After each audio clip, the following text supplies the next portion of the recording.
No, Tom's clearly good.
Very emotional for everybody in this courtroom. I just want to remind everyone that there can be no outbursts of any kind during these proceedings today. All right, thank you. With that, Mr. Connor. Thank you, Your Honor. The Commonwealth would move for sentencing. In its sentencing argument, Your Honor, the Commonwealth has a series of victims who would like to address the court giving impact statements. And with the court's permission, the first victim that would like to address the court is Officer Nicholas Marine. And Mr. Connor, you've explained to each person that they are to address their comments to me. Yes. And that their comments are to be centered on how these crimes have affected them and the recommendation that they have to the court. Yes, Your Honor. I have had the opportunity to do that with each witness and with each victim. And with two victims in particular, I was able to go over their statements with them during the break and make sure that they were appropriate as to me. I appreciate that. Thank you. So with that, Your Honor, the Commonwealth will call Officer Nicholas Marine. Okay.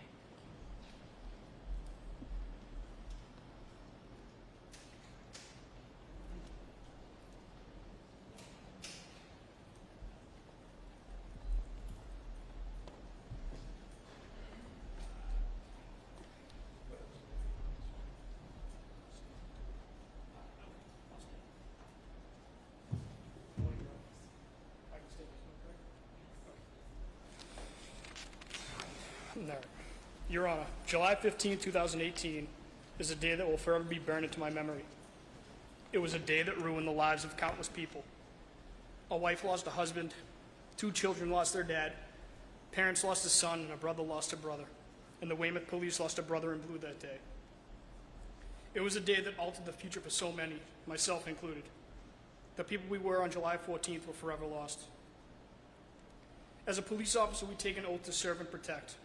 We put the uniform on every day to accept the fact that we may not come home at the end of our shift. We kiss our loved ones before we leave, and we always promise that we will come home safe to them. Although we accept these risks, we never think that it will happen to us. The morning of July 15, 2018, I never thought what I was about to witness would ever happen in a quiet Weymouth neighborhood. There isn't a day that goes by that I don't think of what I witnessed on the morning of July 15, 2018. The image of the defendant standing over Mike shooting him repeatedly is forever ingrained in my mind, and the flashbacks I experience daily of this is something that no one should ever have to endure. These horrific memories have consumed me and continue to haunt my dreams even 6 years later. I have forever been changed as a husband, a father, and as a friend. My career as a police officer came to an end that morning, and I never even noticed it. All of this happened because of the defendant's violent and selfless actions.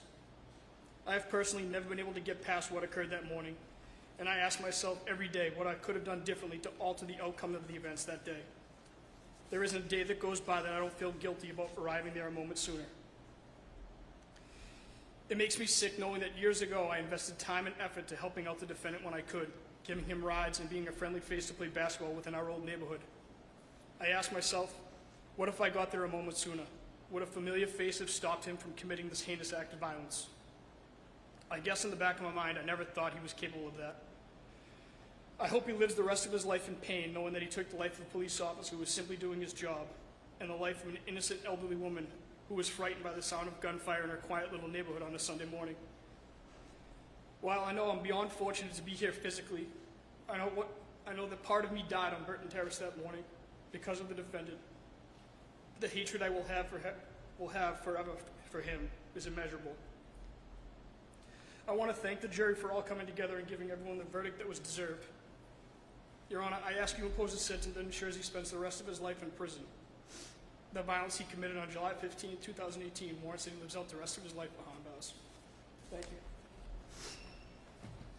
Your Honor, we now ask Sean Murphy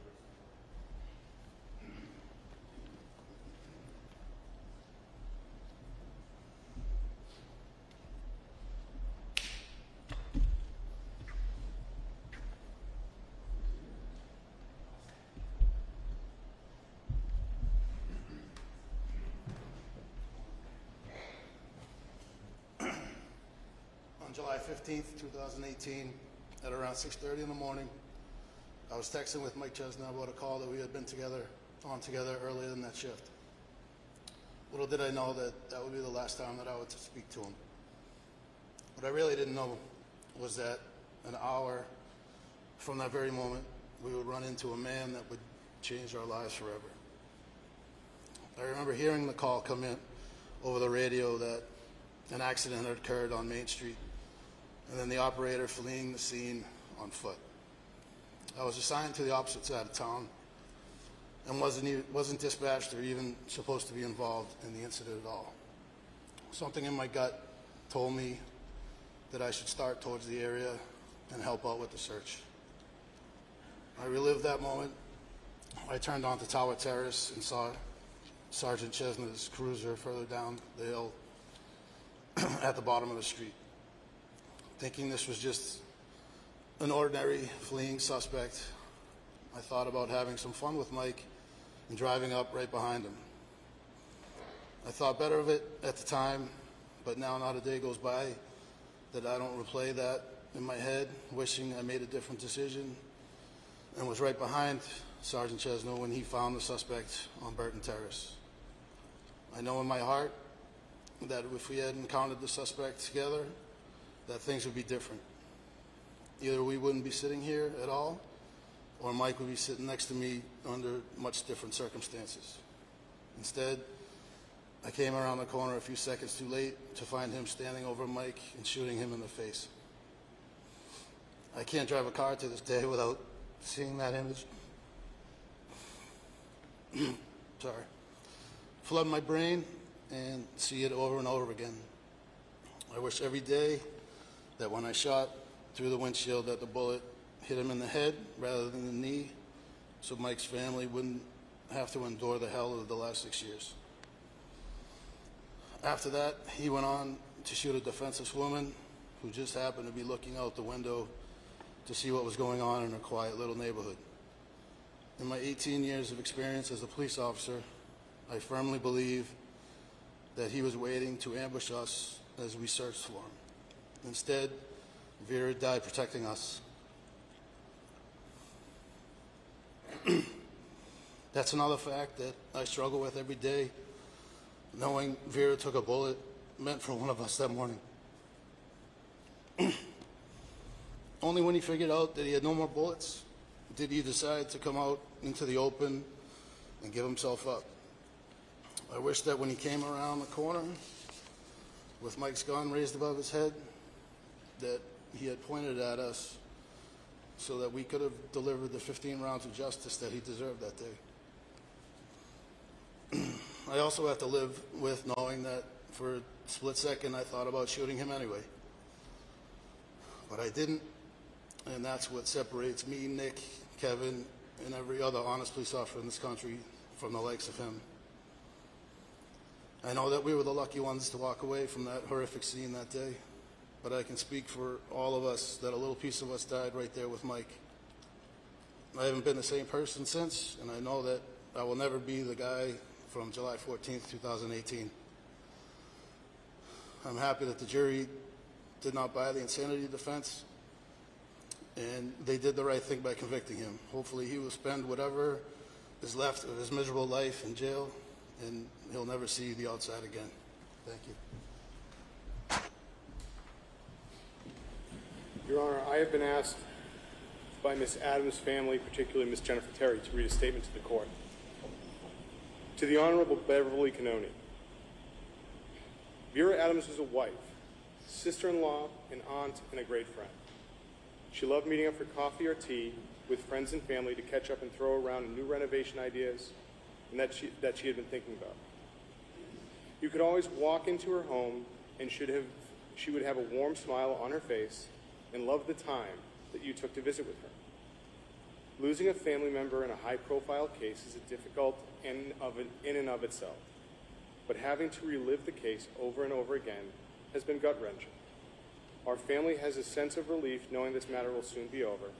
Your Honor, as family, we are hoping the sentence that you provide today will never allow Emmanuel Lopes to be on the streets again and allow this kind of heartache to happen in the future to another family.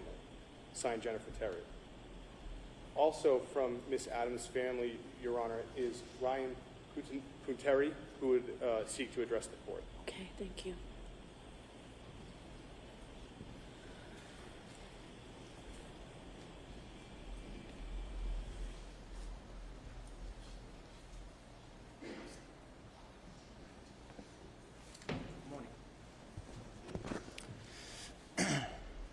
We know for certain that we never lose the people we love, even to death. They continue to participate in every act, thought, and decision we make. Their love leaves an indelible imprint in our memories. We find comfort in knowing that our lives have been enriched by having shared their love. Vera Adams had the essence of beauty, grace, and class. She had a smile that lit up the room upon entering. With the driest sense of humor and an infectious laugh, we will always remember her generosity, thoughtfulness, and kind demeanor. From her days of competitive roller skating, her love for hosting large family gatherings, and traveling to some of the finest places in the world, Vera lived her life to the fullest. We should all look in our hearts to be the kind of person Vera Adams was, remembered by loved ones as V, and will never be forgotten.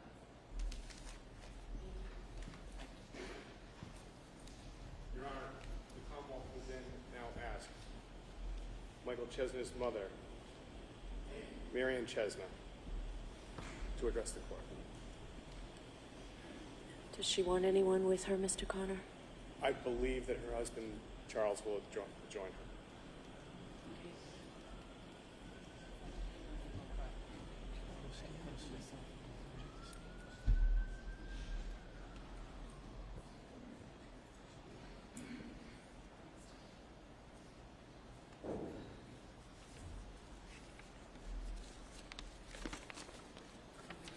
Good morning. Your Honor, 2,207 days ago, this nightmare began. Today I stand before you as a grieving mother. For 6 years I have lived with the unimaginable, painful hole in my heart. Every day I wake up and my son Michael is still gone. His murder has consumed my heart, my feelings, my breathing. Michael was taken from us in a deliberate act of violence that shattered countless lives. We lost a son, a brother, a father, a husband, a decorated Army veteran, and a police officer who sacrificed his life serving our community. I will try to describe the impact of this loss, though I'm not sure any of us can understand the full extent of such a powerful trauma. From a young age, Michael held an unyielding commitment to serving his community as a police officer. It was his life's purpose, and he never gave up on following his passion. The average age for someone to join the Army is 19. Michael signed up when he was 30 to increase his chances of becoming a police officer. The next year, he went overseas for the first time. Michael survived dangerous tours in Iraq and Afghanistan. He received a Purple Heart for being wounded by an IED, only to be killed a few miles from his home. On a beautiful Sunday morning, like his Army uniform, the uniform Michael wore as a Weymouth police officer carried with it the weight of huge responsibility. It also served as a symbol of hope, security for all of our community that he swore to protect. My son died in a senseless act of violence that left an immeasurable void in our family. His wife Cindy, daughter Olivia, and son Jack were robbed of their future. Cindy's world was turned upside down. She lost her partner and all the love and support that comes from having an amazing husband. Olivia and Jack are growing up without Michael's guidance. The sudden death of a parent represents significant adversity for a child, their health, long-term implications, and well-being. Family, friends, and the community have showered Michael's family with love, yet this violent loss will have a profound impact on our lives till the day we die. Michael is a part of me that can never be replaced. I hold him close by remembering all the love he gave in his life before it was cut so short. I think of the time Michael and his brother Eric were in a party for their 60th, my husband's 60th birthday at the Beachcomber, while Mike was serving in Iraq. I can still hear Michael walking through my house at the middle of the night, stopping by on his break to use my bathroom and grab some Cheez-Its. I'll always remember how he lived on hot dogs for 25 years. When I look at my kitchen window, I can picture Mike and his family swimming in my pool. When I think about what happened to my son, I feel gratitude along with pain. I appreciate everyone for keeping Michael's memory alive, his name alive. I cannot express the eternal gratitude I have for the law enforcement and military communities. The town of Weymouth and its residents have provided unwavering support. Our neighbors and friends have stood by us despite their own sorrow. Almost every day I hear from someone, often someone I've never met, who expresses support or sends a remembrance in Michael's honor. Michael will be remembered for his public service, and I know his sacrifice will inspire others to serve. Your Honor, the magnitude of this tragedy and the impact it has had on so many lives demands a comparable consequence. The jury confirmed what I have known since Michael's death. Emmanuel Lopes deliberately killed my son and Vera Adams. He was also convicted of many other crimes, including 2 counts of armed assault with attempt to murder. The danger he poses to the community is immense.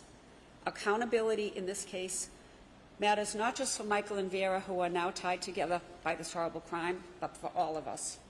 Justice serves the conscience of our community.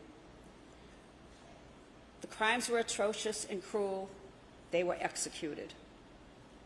These crimes for which he has been found guilty, he should receive the maximum penalties allowed by law and must be given consecutive sentences. Anything less will fail to acknowledge the irreparable harm he has inflicted. Thank you for listening. My son sacrificed everything because he believed in public service. I hope there will finally be justice for Michael and Vera after all these years. And Mr. Lopes, you're the monster I warned my kids about.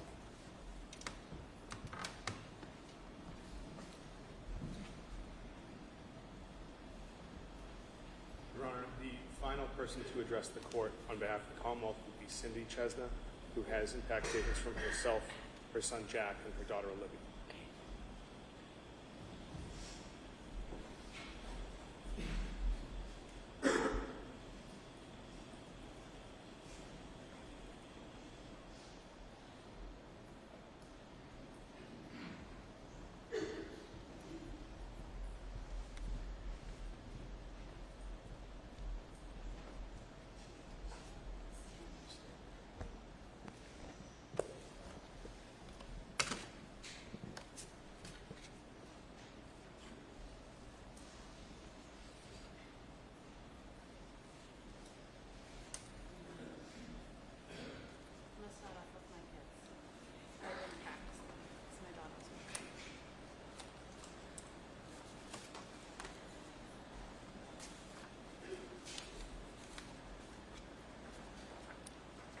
So this is my son's statement. Jack Chesna, 10 years old. When I think of my dad, I think of a kind, loving, great, brave person. I have memories of him like once when I was sick, I stayed home with him and dressed up in a Yoda costume, drinking pineapple juice and playing Mario with him. At bedtime, he would pick me up, give me helicopter rides, and toss me to my bed. That was pretty fun. When we would go swimming, he would chuck me in the pool, and I remember flying higher than the pool umbrella. He would also stand in the water and toss me into the deep end. I loved it. He would tell me to think about good stuff before I would go to sleep. I still think about that sometimes at night. My dad would be happy for me because now I finished with 4th grade. But I really miss him when I achieve or accomplish something. I really miss him when I'm playing sports. I wish I could go to hockey games with my dad. People understand that it's sad, but they don't understand how sad it really is. It's hard to get off my mind. Every Father's Day, I don't have a father to celebrate. I have to go to his grave instead. It makes me feel weird inside to visit the cemetery because it's somewhere most kids don't have to go when they are so young. I'm glad that I look like my dad. I feel him with me sometimes during the day. I want the roachy monster to know that he's a horrible, horrible person. Because of him, I'm basically sad every day, but I don't really show it. He took away something I love. I wish my dad was still here.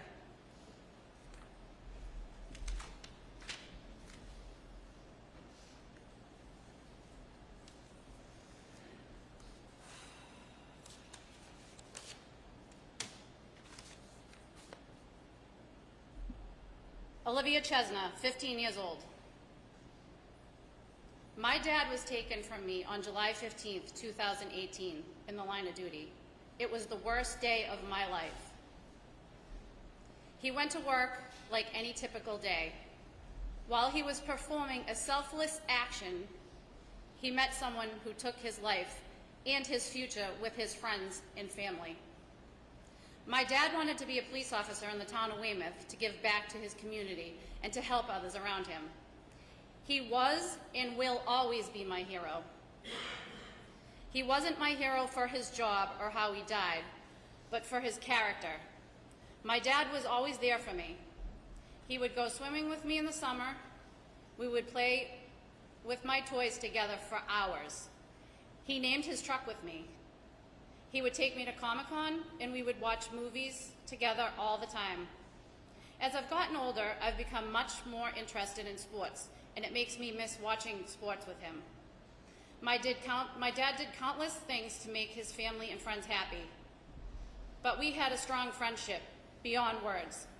He was my best friend, someone who always made me happy and made things better.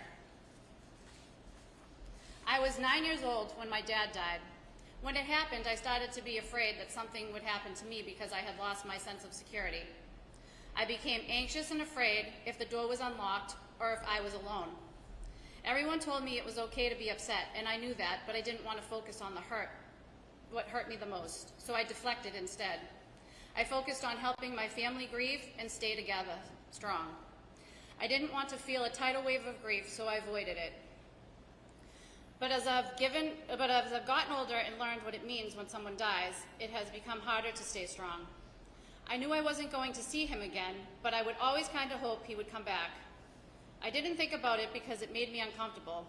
Now that I'm older, I understand that he is gone forever and there is nothing anyone can do to fix that. I'll never have a conversation or make more memories with him again.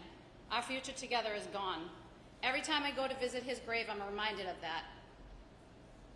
When I stare into the cold stone of his grave, which is the closest thing I have to him, all I can feel is a reminder that someone took him from me and gave me never-ending grief. When my friends talk about their dads, I'm reminded that I have been without mine for over 6 years. It can be awkward because I have never experienced anything like this. They don't want to upset me, so they never know if they should ask me about my dad. But I like to talk about him and share my memories. I have to try my best to remember things because I'm not able to talk to him or make new memories. I wish my dad could see the person I have become. I wish he could see everything I have accomplished since he has been gone. I've graduated 8th grade, joined new sports, and more. I wish he could be here for me. I would like to ask the court for the maximum sentence that can be imposed on an individual who stole my father's life and my future with him. You stole all the memories I was going to create with him. And I hope you understand the sorrow you brought upon me and everyone who loved my dad. You killed one of the people I care most about in the world. I hope you live with that for the rest of your life.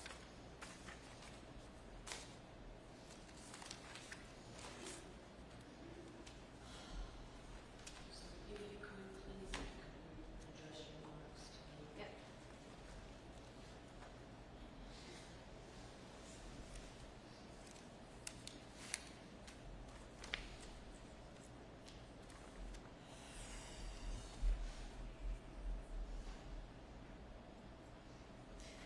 Everyone makes choices in life.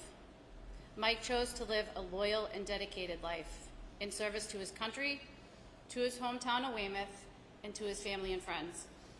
The defendant's choices took him down a much different path, and on July 15th, 2018, he chose to brutally murder 2 innocent people and change the lives of everyone who knew and loved Mike and Vera forever.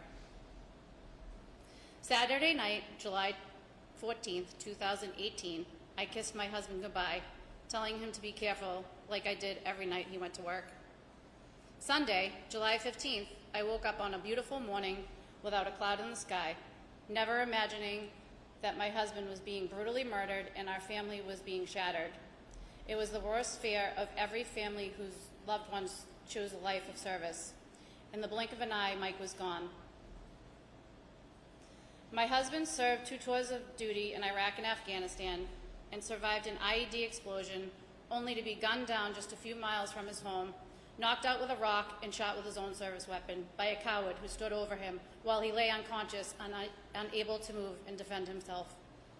A monster who then murdered an innocent woman sitting in her own home.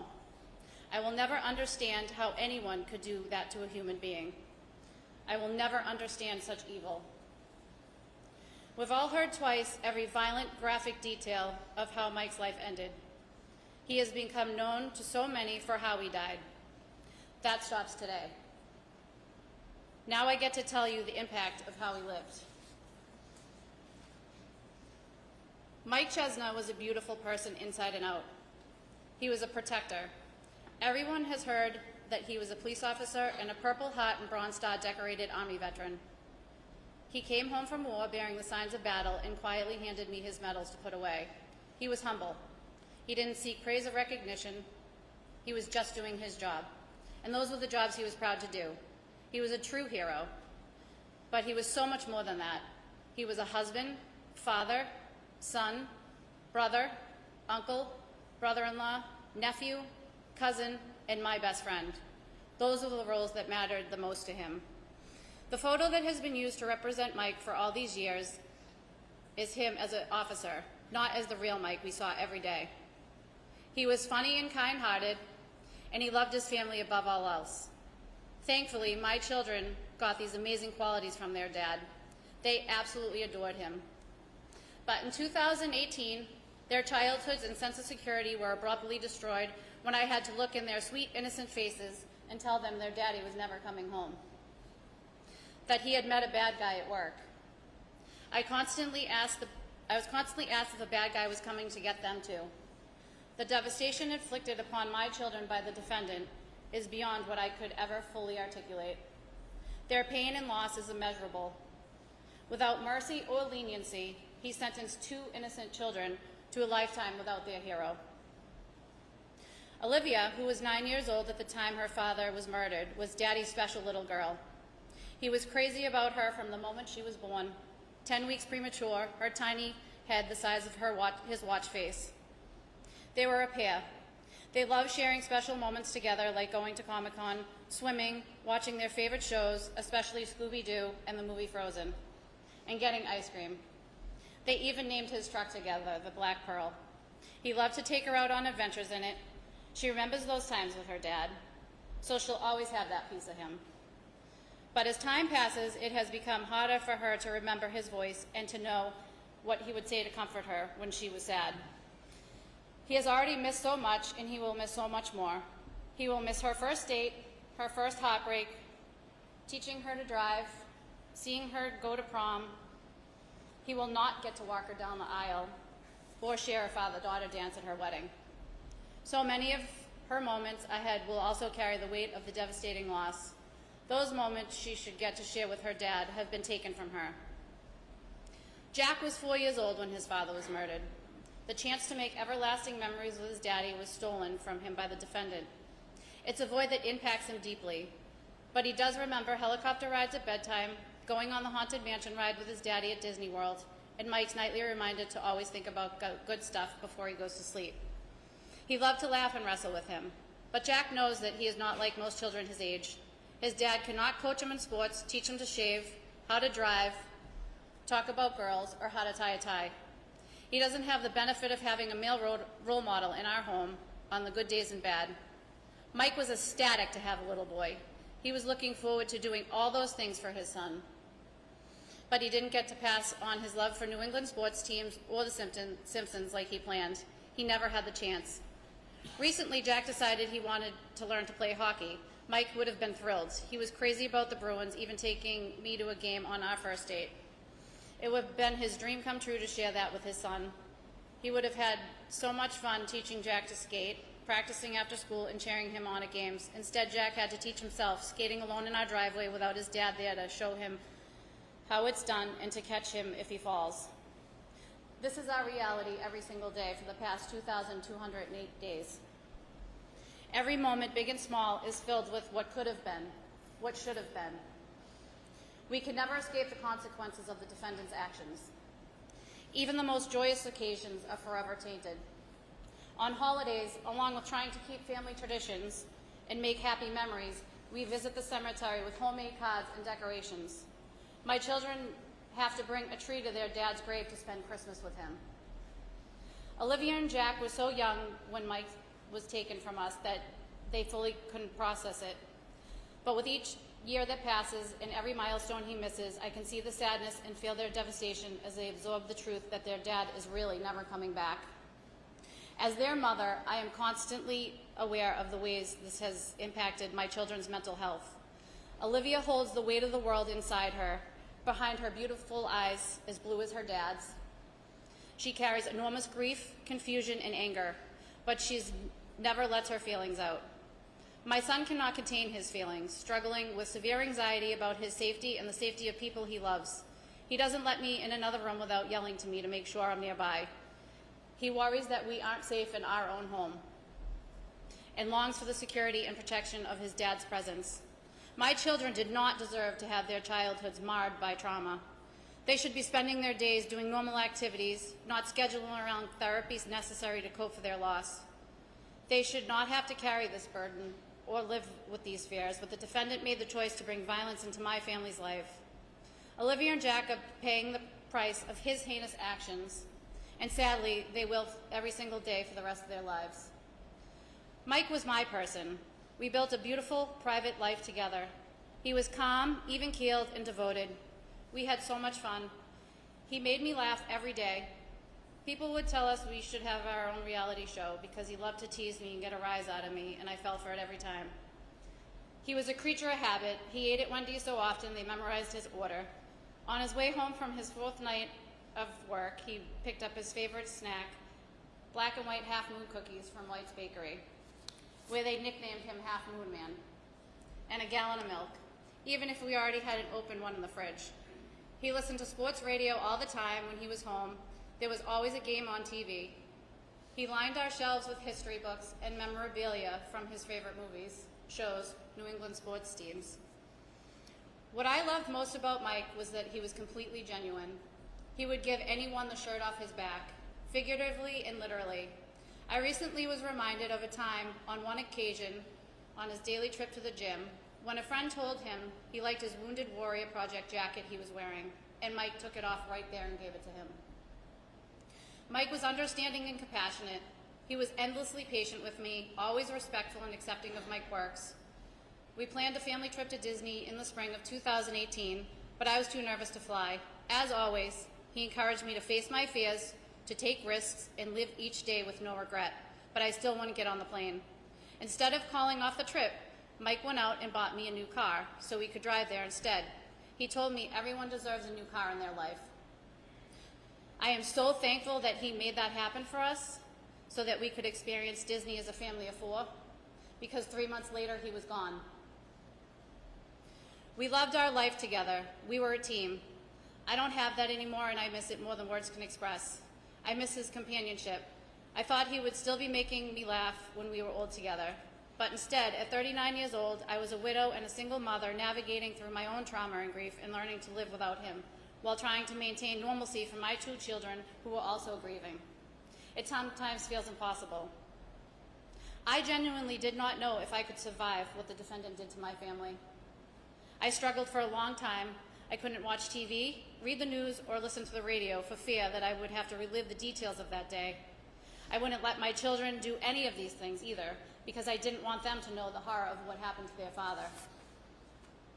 The pressure of it all is overwhelming to this day. I'm anxious, fearful, angry, and sad all at the same time. I worry about my health and safety because I can't let anything happen to me.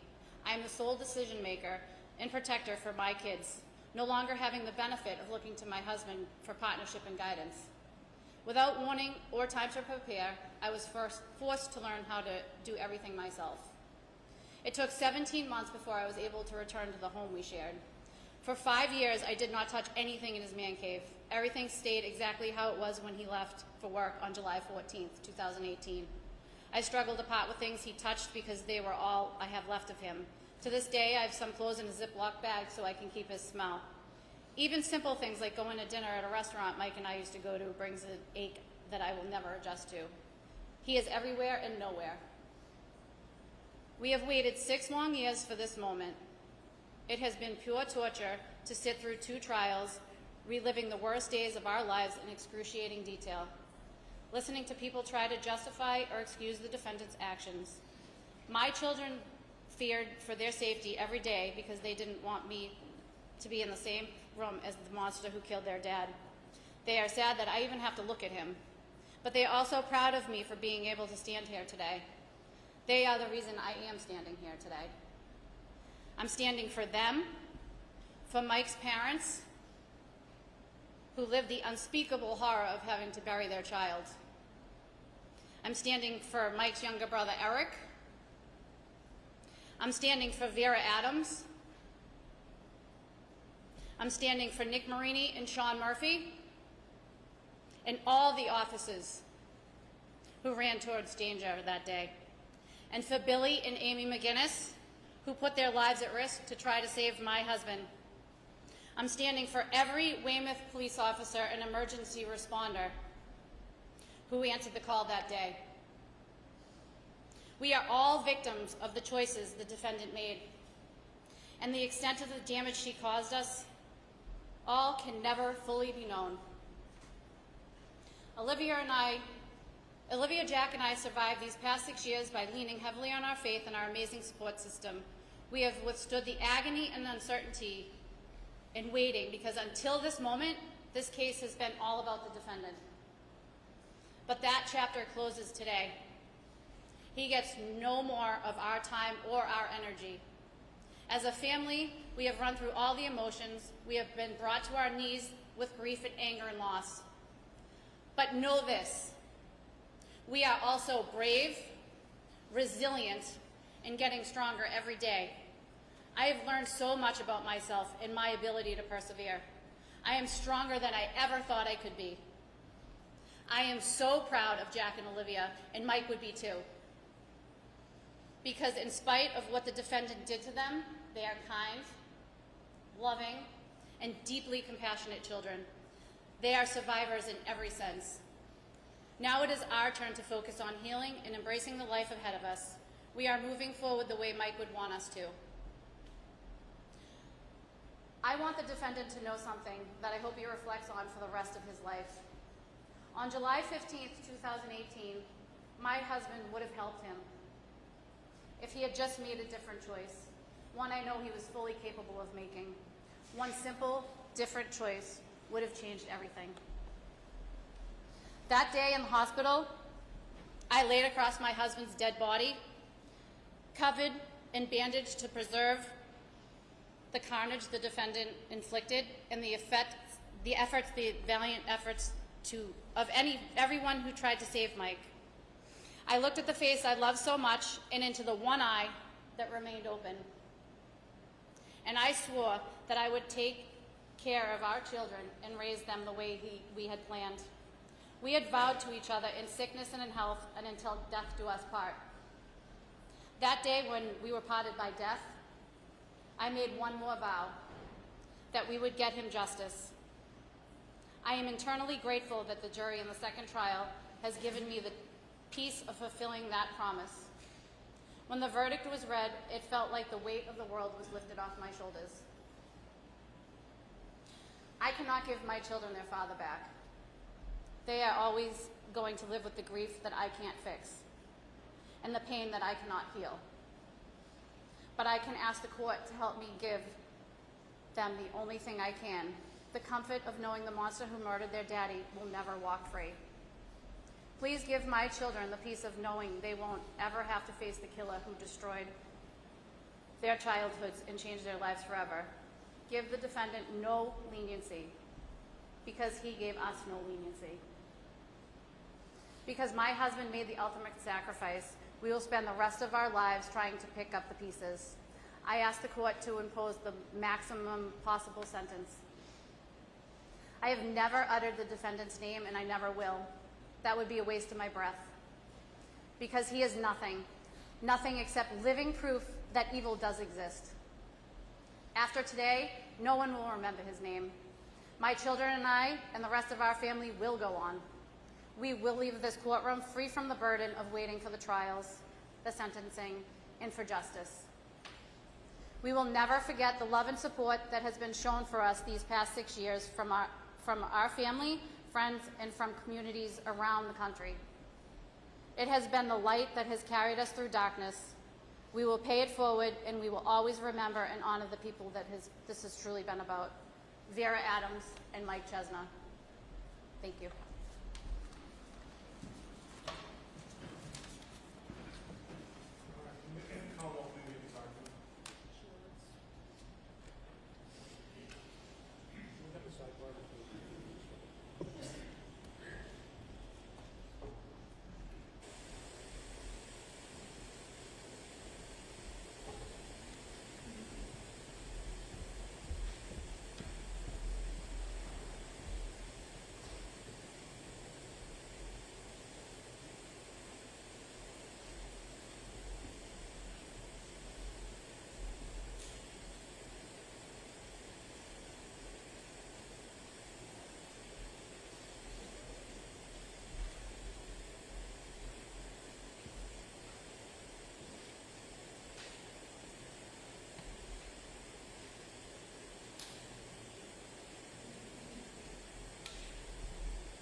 Mr. Connor. Thank you, Your Honor. The Commonwealth's recommendation is that the defendant on count 1 be sentenced to life in prison with parole eligibility set 30 years for the murder of Michael Chesney. On count 002, the defendant be sentenced to life in prison with parole eligibility at 25 years for the murder of Vera Adams.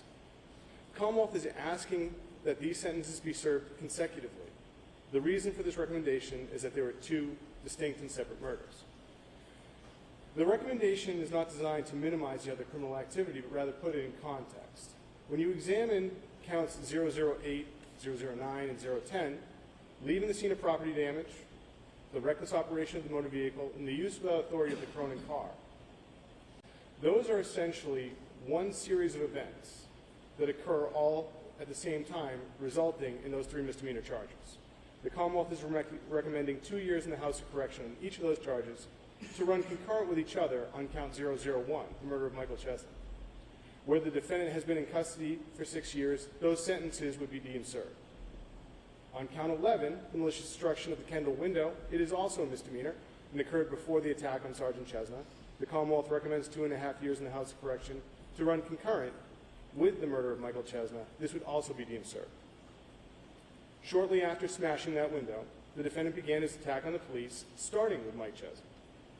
Count 05, the assault and battery with a dangerous weapon concerning the rock that struck Sergeant Chesney. 006, the carrying of the firearm. And 007, the larceny of the firearm.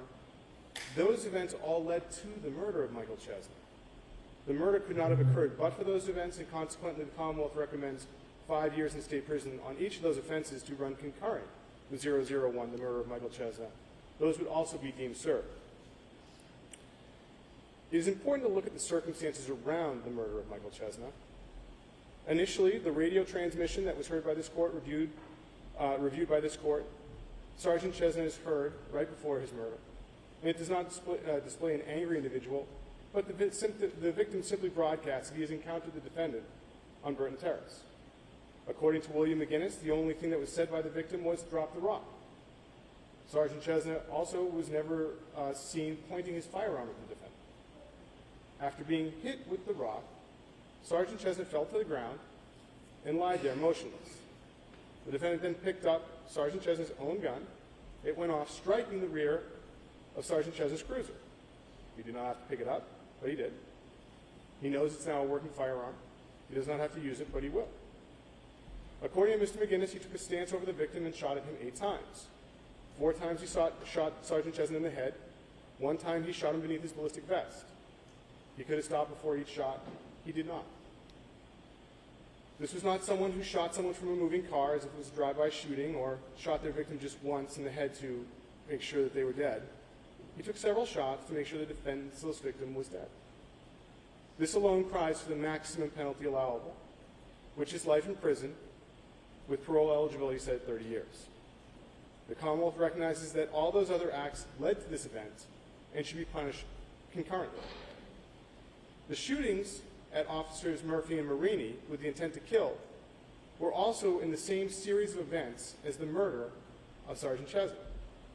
Officer Murphy shot at the defendant to stop him from continuing to shoot Sergeant Chesney. It was at this time, after being shot by Murphy in the calf, the defendant shot 4 times at the responding officers. Understanding the severity of those actions, shooting what he knows to be a deadly weapon, working firearm at 2 responding officers, the Commonwealth asked this court to impose 10 years in state prison on each count to run concurrently with 001. It is crucial to understand that the defendant had multiple chances to stop his criminal conduct. He could have chosen not to take the car. He could have returned it without issue. He could have stayed at the crash scene at South Shore Hospital. He could have not broken the Kendall window. He could have not thrown the rock. He could have not picked up the gun. He could have not fired it 8 times at Sergeant Chesney and 4 more times at Officers Murphy and Marini. All those events were separate acts where he could have stopped, but he did not.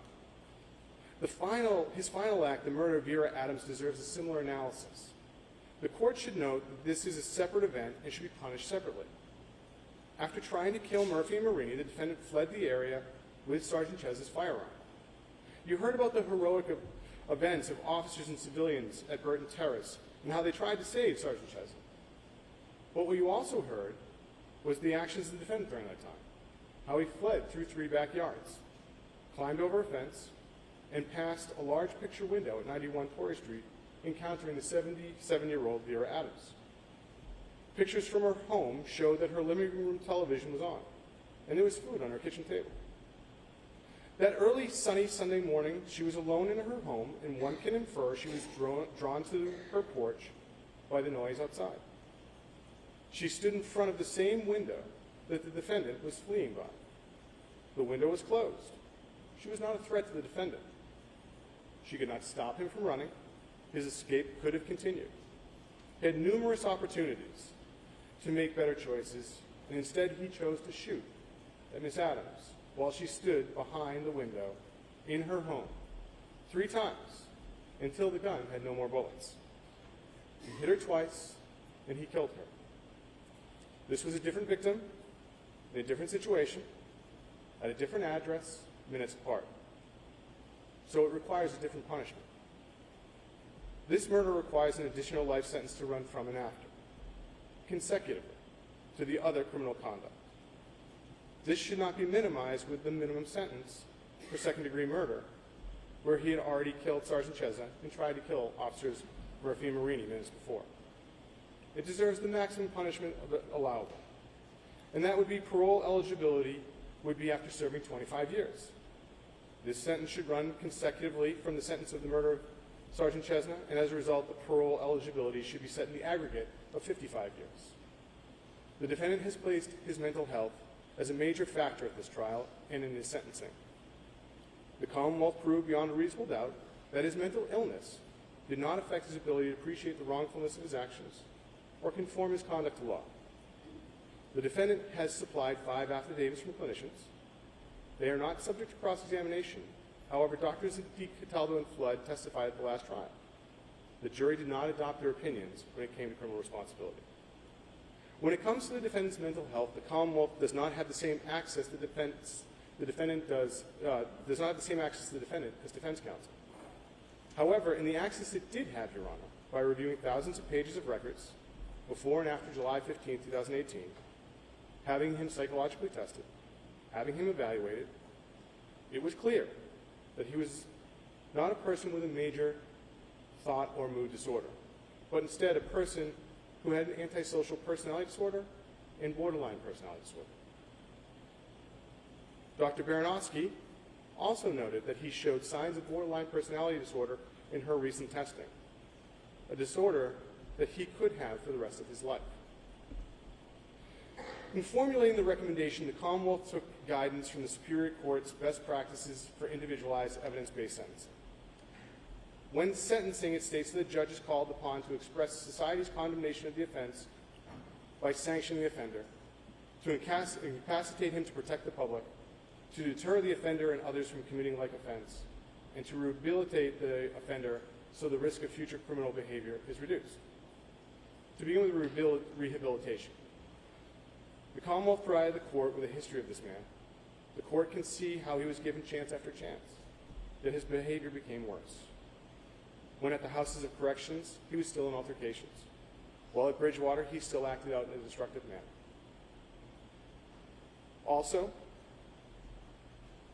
this was not a case where drugs was a factor. The defendant, at this point, has not shown there is potential for rehabilitation. As a result of the Mattis decision, a judge must consider the mitigating factors of youth when formulating a sentence. And a sentence of life without the possibility of parole for an emerging adult violates the Massachusetts Constitution. As such, emerging adults defendants must be granted a meaningful opportunity to obtain release before the parole board. However, Mattis did not create a prohibition against consecutive sentences. In particular, in LaPlante, the SJC upheld 3 consecutive life sentences for a juvenile offender where his aggregate parole eligibility was set at 45 years, the most severe penalty that judge could impose under the statute. Also in LaPlante, the resentencing judge noted the juvenile defendant suffered from antisocial personality disorder. If this court imposes the recommended sentence, the defendant would be approximately 75 years upon eligibility for parole. That would be 2 years younger than Vera Adams was when he murdered her, when she was living a full and meaningful life. he will have the potential for a meaningful life with the sentence the Commonwealth has recommended and will pose less of a physical threat. The sentence the Commonwealth has recommended is designed to ensure public protection.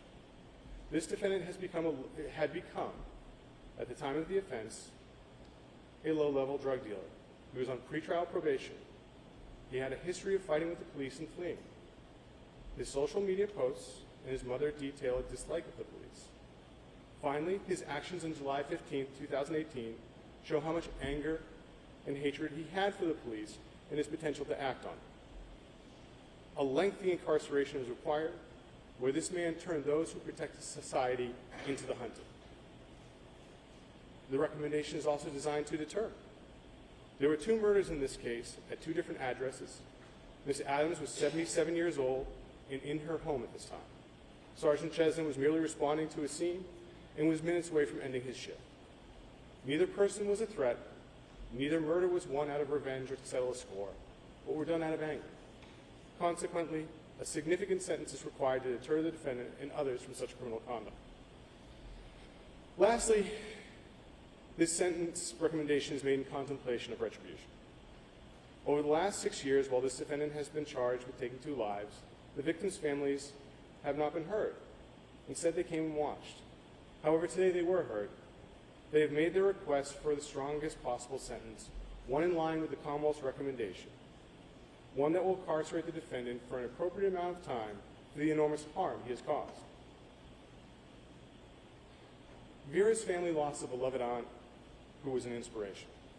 The Weymouth police also did not just lose one officer when Michael Chesney was murdered. Officers Murphy, Marini, and Sergeant Loy have had to retire early because of what they experienced that day. Jack Chesney was 4 years old when his father was murdered. He has now lived longer without his father than with, and this will soon become Olivia's reality as well. Tragically, this is the life sentence the defendant has imposed on so many people in this room. Everyone here will live their lives without Mike Chesney and Vera Adams. Everyone who is at Burton Terrace relives those moments constantly. When on a quiet Sunday morning, that area became a war zone. I make this recommendation not for just Ms. Cusick and myself, but not just for the District Attorney's Office, but for those who are there at Burton and Torrey, and those who are here at Court and High Street. I make it for the entirety of the Commonwealth, Your Honor. I'm making a contemplation of public protection, the potential for rehabilitation, deterrence, and retribution. Okay, thank you, Mr. Connor. All right, Mr. Tipton.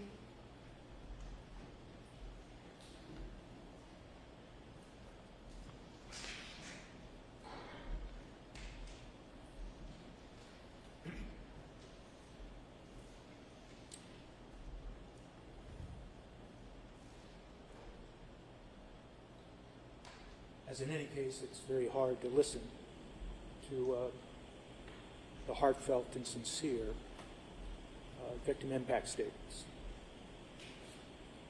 We don't question at all those feelings, those beliefs.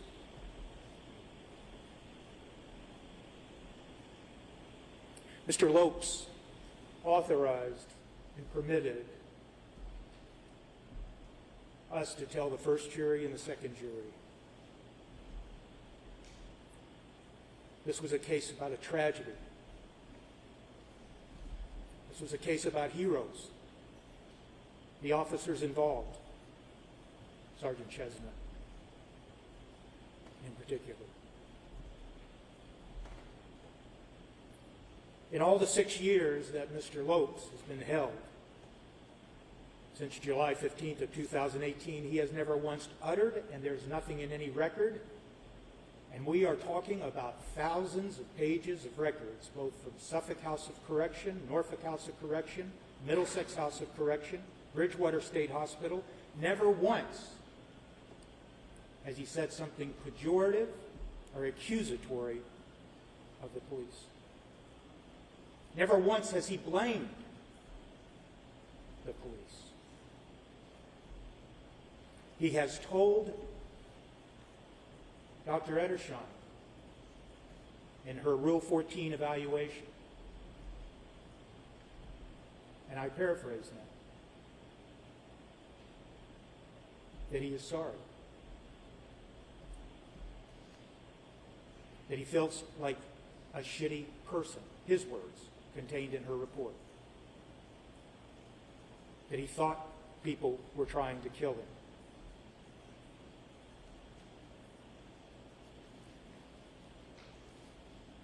The victim impact statements and logic tells us that the societal harm that resulted from this incident can never be sufficiently described. The act of killing another person is indeed the most serious of crimes, and the loss of life and the pain to the families and the victims and the police is incalculable. But even in that backdrop, we have the evolving law, and we have the Mattis case.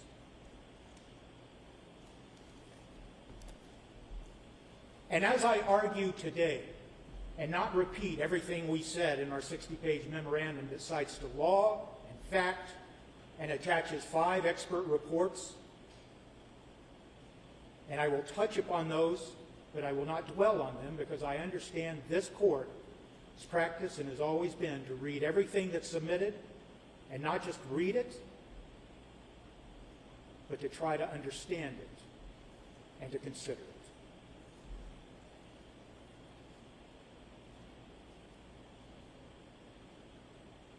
So what this is about when we talk about Mattis and the request for a consecutive sentence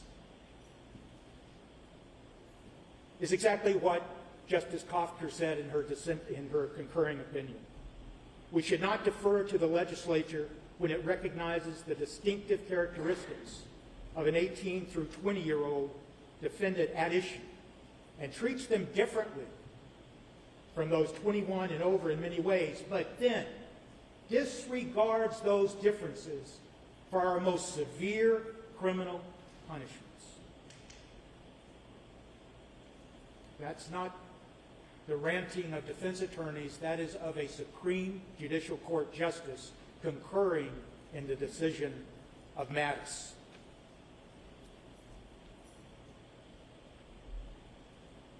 The Commonwealth made reference in their argument that the jury rejected the lack of criminal responsibility.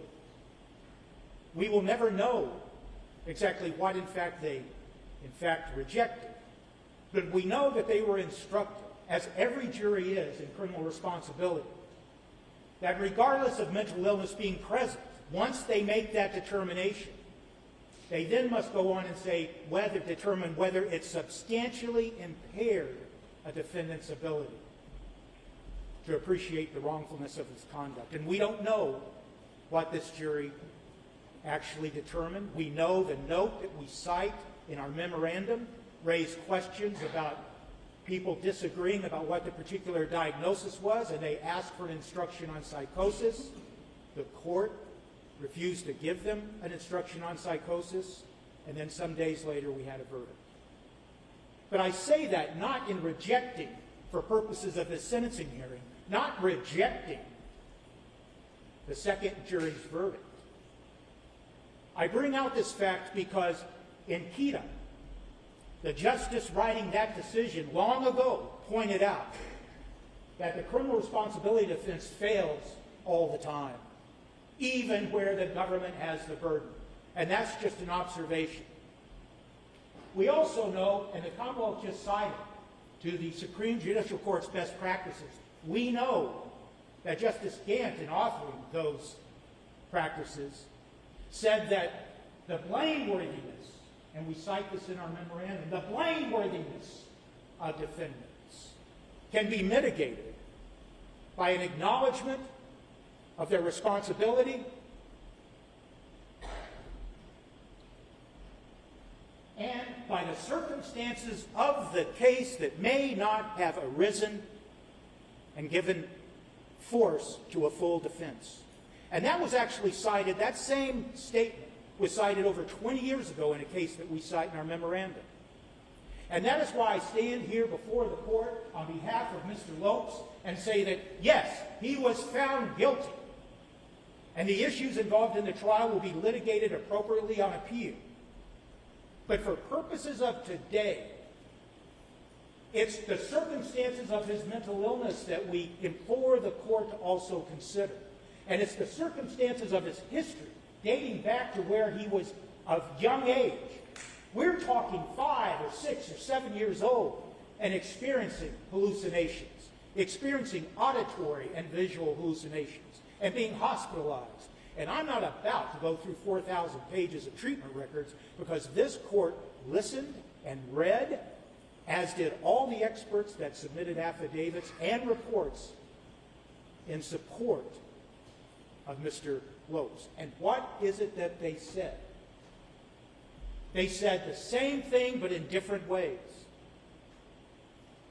The psychiatrist from Yale, Dr. Paul Bryant, said, in summary, all of these factors that are contained in the records, the treatment records, years of treatment records, impacted Mr. Lopes' ability and his brain development in a way that stands aside and apart from just someone growing up and being 20 years old when they commit a terrible act.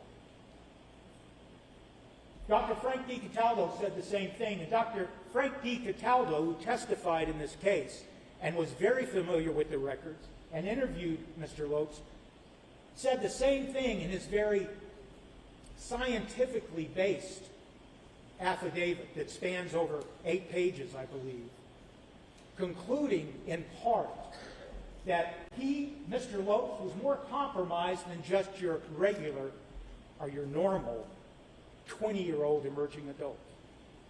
Dr. Kleanowski explained in her voluminous affidavit the science, and on that point, when we argue on behalf, we, Attorney Feeney and myself, argue on behalf of Mr. Lopes for a sentence of concurrent life sentences with the possibility of parole. We don't argue that based on what sounds like to many. I'm sure it does. It sounds like excuses. But the SJC did not call their underlying factual findings determining that it was cruel and unusual to sentence someone for acts committed up to the age of 20 as an emerging adult. They did not characterize those as excuses. They characterized them as reasons based on science. So when we stand here and argue on behalf of Mr. Lopes, we are not making excuses. We are reciting the science. We are arguing the logic and underpinnings of Mattis. And it is something that the Commonwealth chose, for whatever reason, not to do in their 12-page memorandum that they supplied. They did not address Mattis except citing to it. And the government here, when they made their argument, they made a glancing reference to Mattis and what Mattis now requires of emerging adult sentencing in the context of a murder case. But what is it that Mattis tells us? Mattis tells us, as Justice Kofker said in her concurring opinion, and as Justice Budd said in her opinion, we have to consider all of the science and the ability, based on science, of plasticity of the brain, of the crime age curve, of high cognition, how that impacts a person's ability, like Mr. Lopes, because of his brain that is not fully developed. And when you layer on, as Dr. Kleanowski made clear in her affidavit, and as Dr. Bernowski made clear in her report, it is all of these factors that affected Mr. Lopes differently and more seriously in his ability to make decisions, and as the Commonwealth says, choices. As the Supreme Court said in Miller versus Alabama, if there ever was a case where pathology played a role, that case case facts of Miller, Alabama, was a prime example.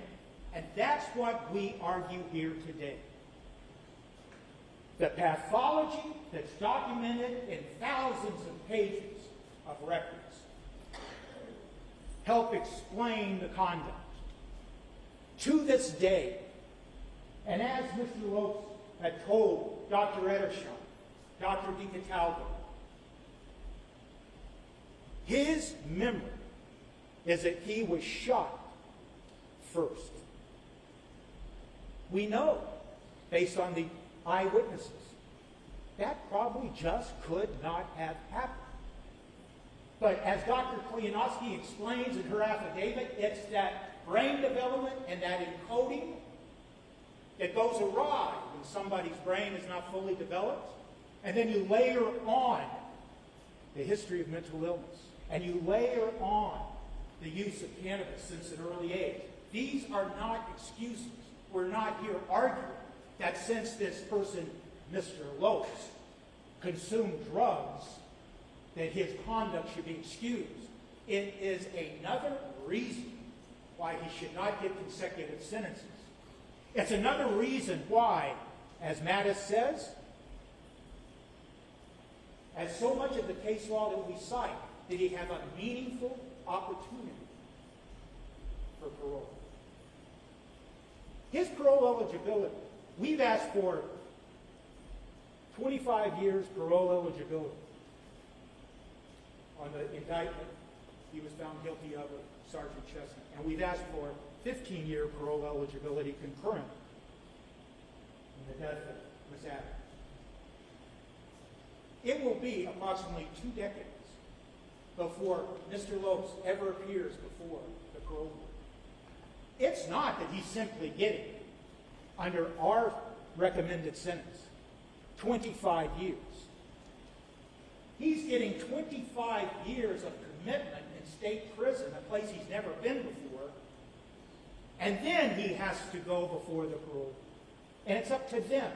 And as Mattis points out, we should give the parole board the opportunity to make that decision because we're dealing with someone that is an emerging adult. The government points out, and let me just touch upon before I move to proportionality briefly. I mentioned hot cognition. We lay that out in our memorandum and its relevance to this case.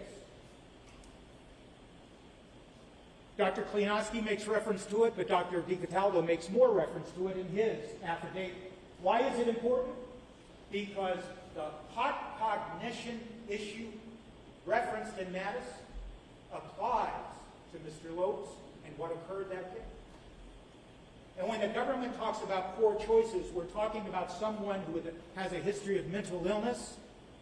We talk about someone who has a history of long-term cannabis use, that the literature that we cite affects his ability and his brain functioning. We talk about all of those things. And acting in a moment of emotional stress, the literature that we cite, and as Dr. DiCataldo points out, literature that says that is when someone like Mr. Lopes is not deliberating. And yes, did the jury find Mr. Lopes guilty of premeditated murder? Yes, but there is a difference, and I ask the court to consider it. The premeditation element of first-degree murder, the jury is instructed that premeditation can occur within seconds. That is not what the science says in relation to hot cognition. And that is the difference. And in fact, on that issue of premeditation, and on that issue of the culpability of Mr. Lopes,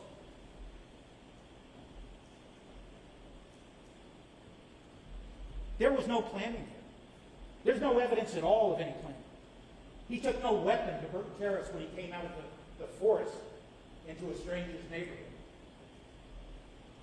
There was no evidence presented at all from any conversations he had with Garrett Hunt, Mary Cronin, or anyone else that he was out to get the police. Any time before or that day. The government's own experts massive, and in a reluctant fashion, Edersheim said that he lacked the ability to plan. He had deficits in his working memory. He had deficits in his executive functioning. He lacked the ability to plan, and that's exactly what the government argued in part to both juries, but more importantly to the second jury. And they tried to explain that away. Is that why he was running through the yards as he was hiding behind one building and then the next? All of those issues are not excuses. They are reasons based on science that Mattis determined made life without parole sentences cruel and unusual. The government, in its pleading, tries to justify giving consecutive sentences and cites the 3 or 4 cases. Every single one of those cases has to do with an adult. In fact, some of those cases have to do with people in their 40s and 50s when they committed those murders.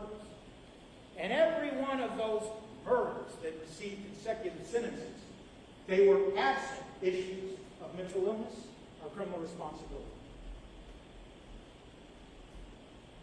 The government, for some reason, to support its recommendation for consecutive sentences, then cites to the federal case in the Marathon bombing case, as if somehow it's comparable.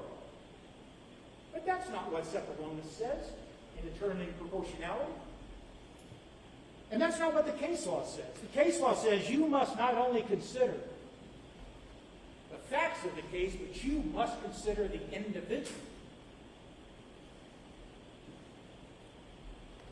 So what are the cases that we cited that show that a consecutive sentence in these facts, and with this defendant, Mr. Lopes, is disproportional as a matter of law and would constitute an illegal sentence if consecutive sentences were imposed?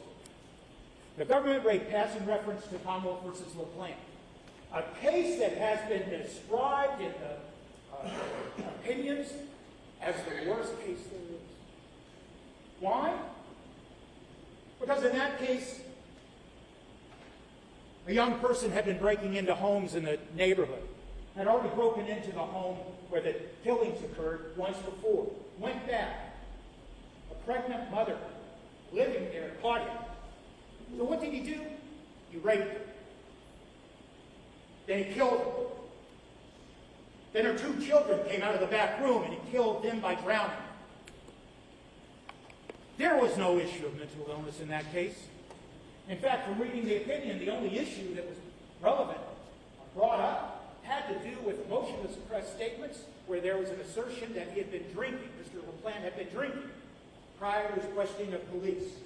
And the SJC rejected that in its entirety. The point being, how can the government cite to LaPlante and expect this court to say it's relevant and it supports the finding of a consecutive sentence? We cite the 2 cases where the defendants in those cases, ages 15 and 16, killed 3 separate people, family members, in separate, unrelated incidents. They were convicted of 3 counts of first-degree murder in each case. They were given concurrent sentences. And when you look at the facts, and we recite the facts in our memorandum, those facts aren't even close to what occurred here.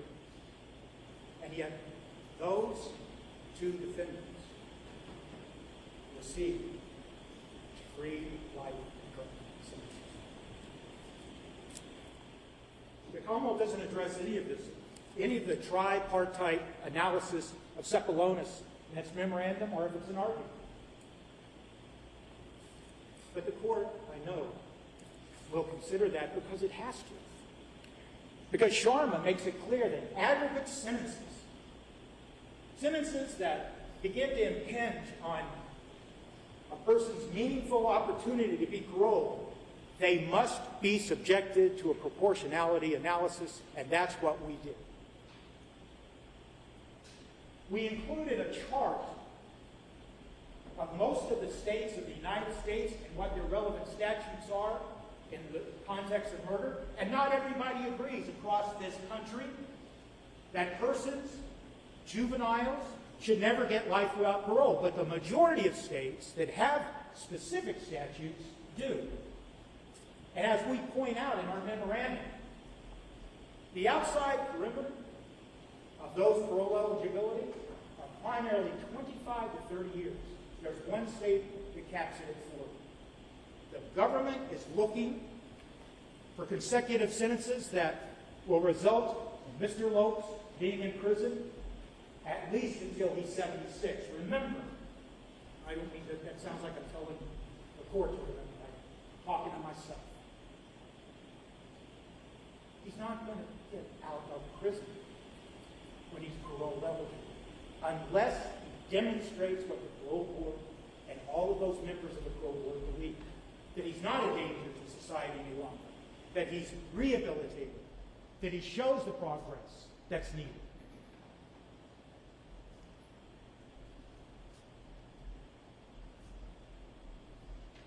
That is why we ask for concurrent sentences.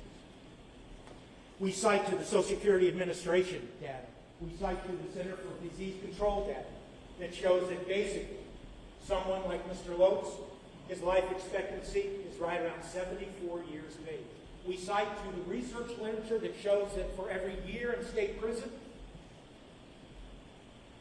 data seems to suggest that you lose 2 years off your life.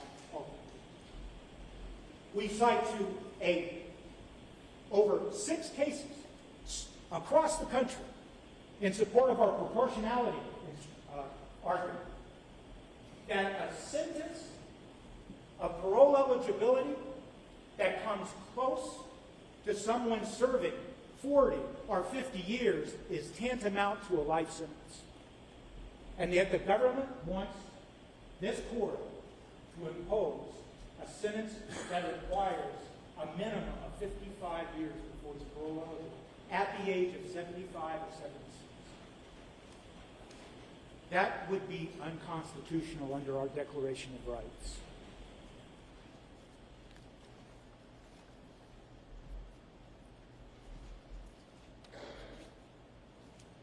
The government cites in its memo and made argument here about Mr. Lopes' conduct, that the calls of the Weymouth police made to his home over many years. Those reports are a start with a young boy who is 13 years of age. And what are those reports that they rely upon? The government relies upon to try to convince this court that a consecutive sentence scheme is appropriate? These are reports where police are called initially to groups of young kids congregating, kids drinking alcohol, breaking windows. Then as he gets older, the police are called by his mother because he's having a psychiatric crisis. And every one of those instances cited in the government's memorandum, and they were documented in the records that were introduced at trial, demonstrate that Mr. Lopes was taken from his home and hospitalized involuntarily based on his psychiatric condition.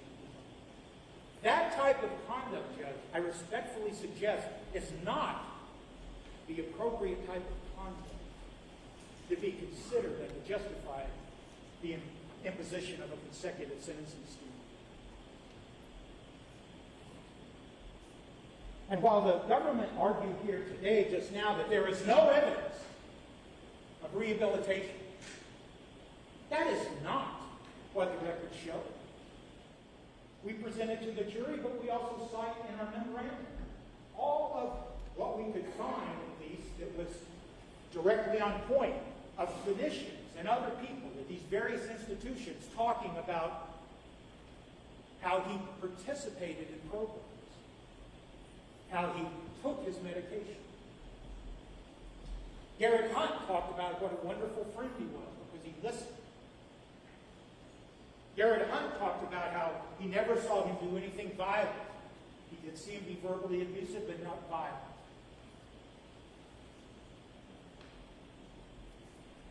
That's the whole of man for purposes of sentencing.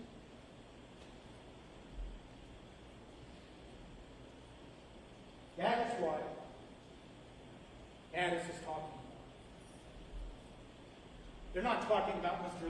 talking about 20-year-olds and brain development. And yet, the expert affidavits and reports submitted by Dr. Bryan of Yale and Dr. Baranowski of Yale, Dr. DiCataldo, Cleonsky, and Flood, as I said earlier, they all conclude in different ways the same thing. His life, his brain functioning, his brain development was affected by all of the context of his life. And that is what we're here for sentencing.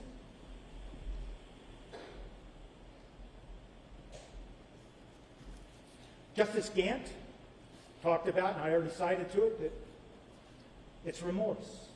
It's accepting the consequences and responsibility for your behavior. And those are in the best sentencing practices promulgated by the Supreme Judicial Court.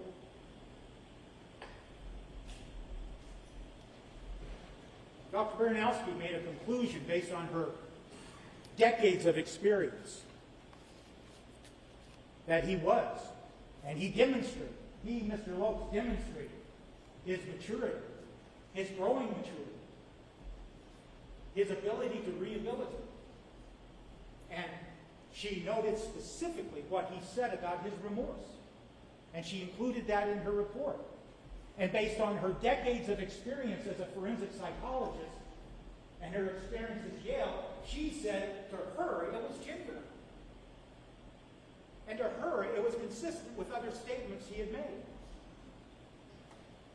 And there was no evidence that she saw, for that matter, any of these experts saw, that he had animosity toward the police. And he certainly didn't have any animosity toward the police on this day. That is why we asked for a concurrent sentencing, esteemed judge.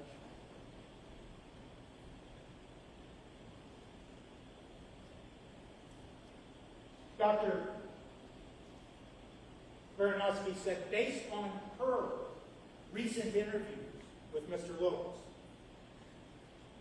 she believes that he does demonstrate the symptoms, the diagnostic features, I should say, of borderline personality disorder. But she goes on to say, that doesn't mean that he's incorrigible. I'm paraphrasing. That doesn't mean that he can't be rehabilitated. In fact, she cites to all the things she reviewed in the records that say just the opposite, and that is her conclusion. Dr. Baranowski, as Dr. DiCataldo, as was testimony of Dr. Flood, reject the diagnosis of antisocial personality disorder. And we can all agree on one thing. Based on the evidence that was deduced at trial here, good and experienced clinicians would disagree. But the point for today that we are trying to make on behalf of Mr. Lopes is that in the almost 6 years now that he has been ill, he has taken his medication, participated in programs, and as Dr. Baranowski said, does not demonstrate, does not show the symptoms of major mental illness at this time, even though she acknowledges that the records clearly indicate that he was experiencing high levels of psychiatric symptoms and psychosis in his life leading up to this. And there have been a battery of psychological tests completed on Mr. Lopes, both for this case and for sentencing. The psychological examination conducted by Dr. Baranowski. What's important, at least what we believe is important, for purposes of sentencing, is that each and every one of those experts, Dr. Massey for the Commonwealth, who conducted the psychological testing, Dr. DiCataldo for the defense, Dr. Baranowski, who conducted further psychological testing, agreed. No antisocial personality symptoms or diagnostic features. 2, he is capable of rehabilitation. 3, he has complied with medication and that's compliance while he's been incarcerated. resulted in the diminution of his diagnostic features that led to those diagnoses of major mental illness, because he does comply with mental illness.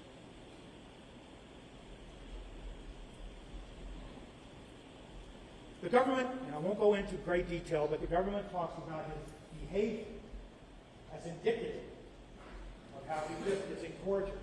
And yet, the Supreme Court said in Miller versus Alabama, and Mattis says in Mattis,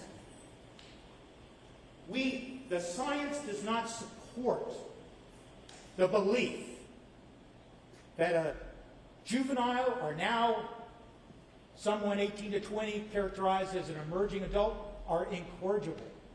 That is a dated belief. It doesn't hold up to science. And all of our experts say that.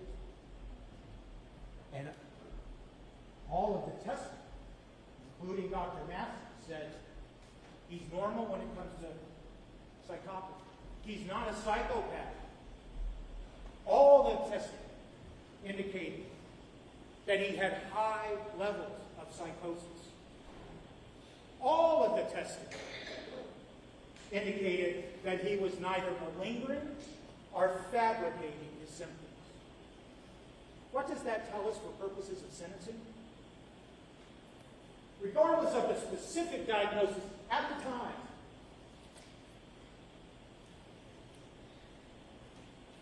this man, when he tries to describe the psychiatric symptoms that were occurring back then, he wasn't lying about them.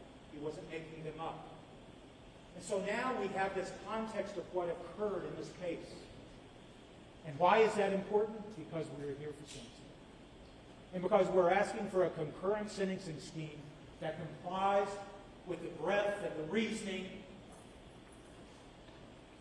of Mattis and Miller versus Alabama and Graham and Roper and all those Supreme Court cases that came before Mattis, but were relied on in Mattis to reach its conclusion about whether it's cruel and unusual.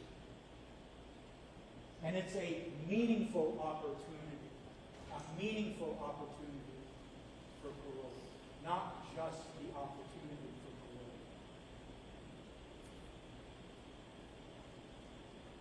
Today, Mr. Lopes sits here before you, surrounded by two attorneys, Attorney Christine Feeney and myself.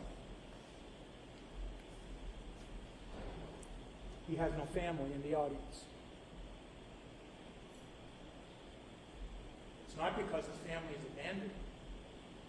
It's because of all the reasons that the experts who submitted reports and affidavits and that testimony that we heard during trial. That's why they're not. His mother submitted a letter. His mother talked about her own mental illness. His mother tried to come to the trial and had to leave in tears and get her medication increased because she could not handle what was going on.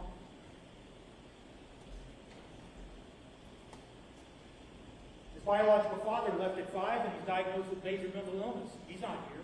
We don't exactly know who he is. His stepfather, so-called stepfather, isn't here. But of course, he left the family when he was 12 and 13 after abusing him and serving time in state prison. That is exactly what Dr. Flood talks about in her affidavit. It's what Dr. DiCatallo talks about in portions of his affidavit. It's what Dr. Bryant talks about when we talk about these ACE.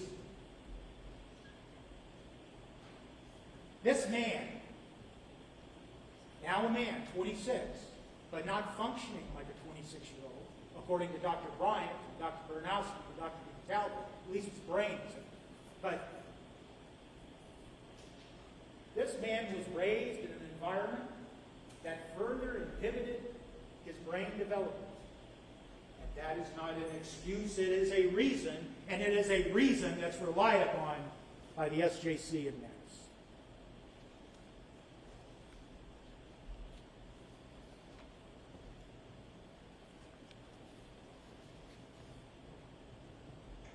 He has said, "I'm sorry." He said he thinks about this all the time. Officer Marini took the stand today. He said one thing that I think we can all agree on. Officer Marini knew Emmanuel Lopes from the community, and we heard testimony about that. But what did Officer Marini tell us today? Straightforward, with honesty. I couldn't imagine doing anything like this. I couldn't imagine.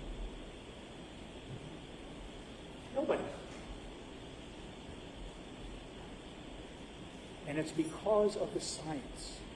It's because of this constellation of all the things that Mattis talked about, and all the things that we write about in our memo, and all the reports that we submitted. They aren't excuses for reasons. Having said all, and taken far too long,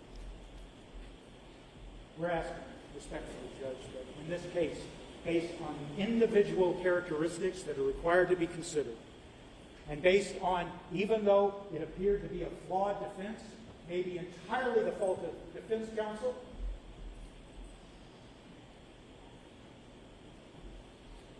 that his mental illness be considered, that his mental illness leading up to this event be considered in the context of sentencing, and that this court impose a sentence of 25 years on the indictment involving Sergeant Chestnut,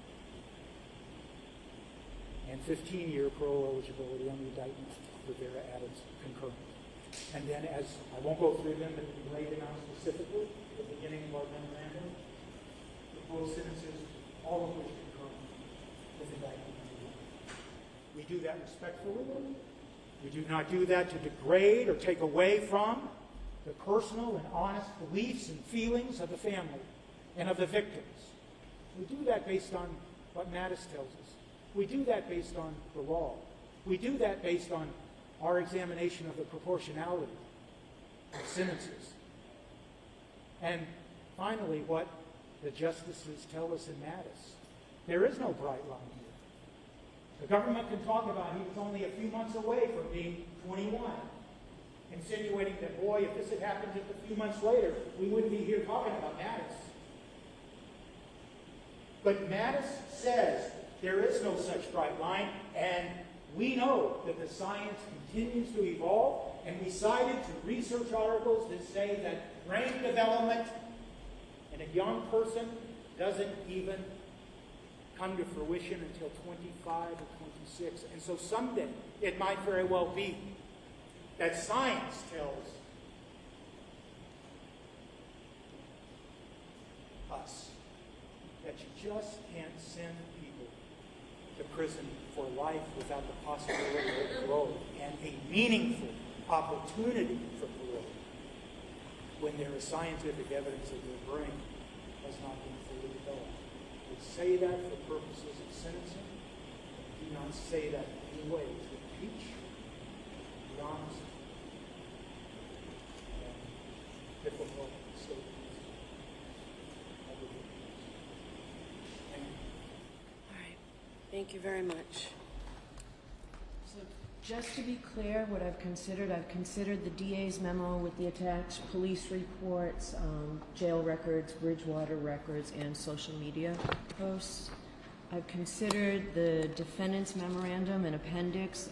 I've considered the psychological reports of Dr. Baranowski, Dr. Bryant, and the affidavits of Dr. DiCataldo, Dr. Kleonsky, and Dr. Flood.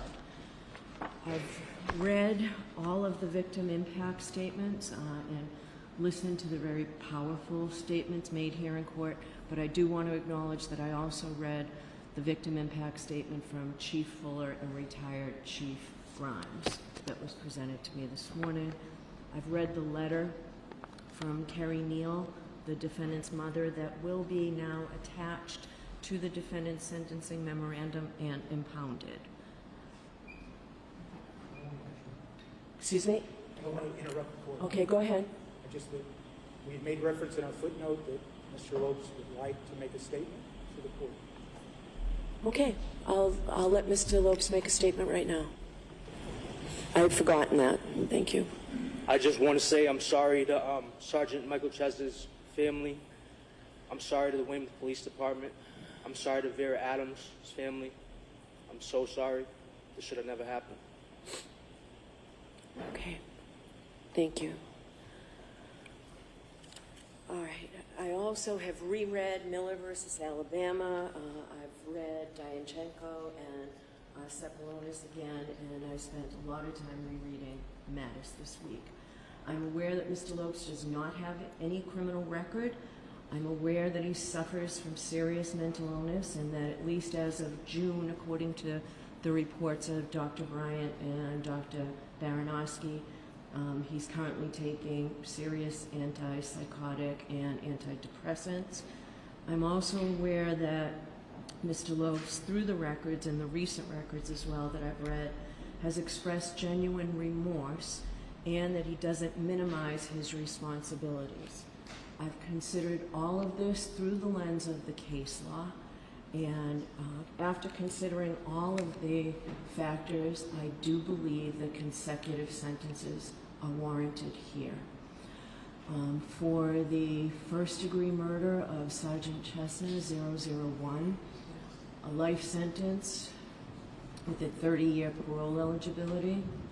For the second-degree murder of Vera Adams, 002, it will be life in state's prison with parole eligibility at 10 years, and that's to be on and after the first. Mr. Clerk, I've written down what the other sentences will be, and I want the record to be clear that at least, in my opinion, the sentences that I did impose do allow for a meaningful opportunity for parole. Mr. Lopes will be 60 years old, not 75, at the time he sees the parole board. So the other sentences there start with 003, Jim. Mr. Lopes, the jury having returned a verdict of guilty of murder in the first degree on 001, the court imposes a sentence of life with a minimum term of 30 years. The defendant is parole eligible because the defendant is an emerging adult at the time the defendant committed the first-degree murder. You receive credit for time served awaiting disposition. The victim witness fee is imposed. As to 002, the jury having returned a verdict of guilty of the murder in the second degree, the court imposes a sentence of life with a possibility of parole after 10 years. That sentence is run consecutive to 001. As to 003 and 4, the jury having returned a verdict of guilty, the court sentences 9 to 10 concurrent with 001.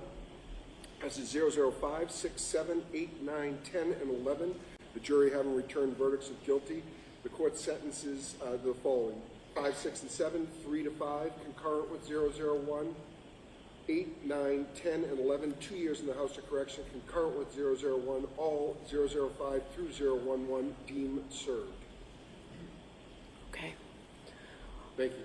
All right, thank you all. Thank you.